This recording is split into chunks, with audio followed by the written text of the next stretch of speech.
Yan guys. So, kaninong galing yan? Siya. Tama. Tama. Ayan yung kauna-unang GKNC namin guys. Galing pa kay Ma'am Sasha yan ha. Sasha. Taga Mindanao din yun si Ma'am Sasha eh. Kaya sobrang ganda talaga ng ng GKNC. Number 1 night in the Philippines. Kaya dito na tayo sa deboning ni Lotku. Gamit niya rito yung 6 inches GKNC knife niya guys. Medyo na-late kami ng pagkuha ng baboy. Kaya napunta sa huling-huling katay yung sa amin. Pangit pa naman pag huling katay. Pagka huling katay kasi guys, syempre lahat ng baboy na scalding bath na.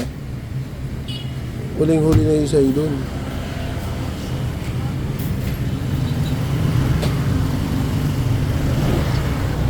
Parehas din naman ng syempre mas maganda yung unang paligo yun sa'yo. Kasi marami ng libag-libag na ibang baboy yun eh. Kaya mas maganda talaga unang katay kaysa uli. Pero ang naman sa unang katay, kailangan maubos mo agad. Kasi hindi pwedeng tumagal yun. Maiksi ang buhay nun pagka unang katay. Tapos na. O yan. Shoulder naman.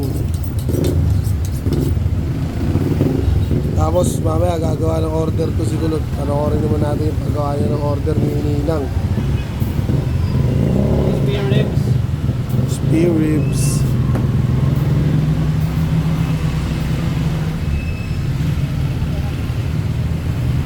Ano?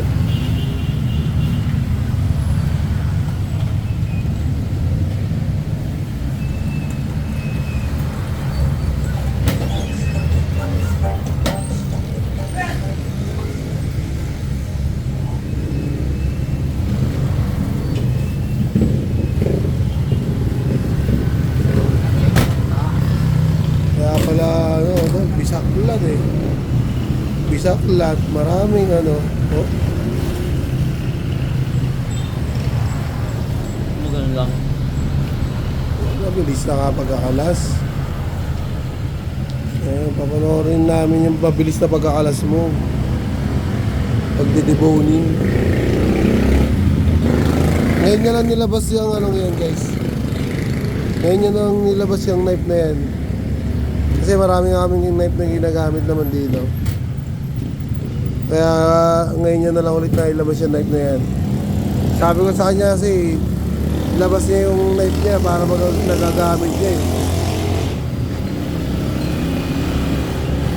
Kaya inaasahan niya kagabi. So yun yung ginagamit niya ngayon.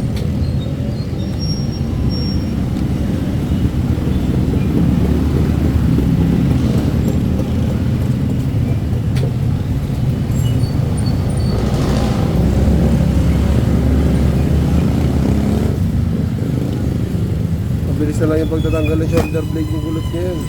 Di tulad dati. Puro laman ang sa ilalim. Ngayon, basic na lang kay Kulot. Oh. Ha?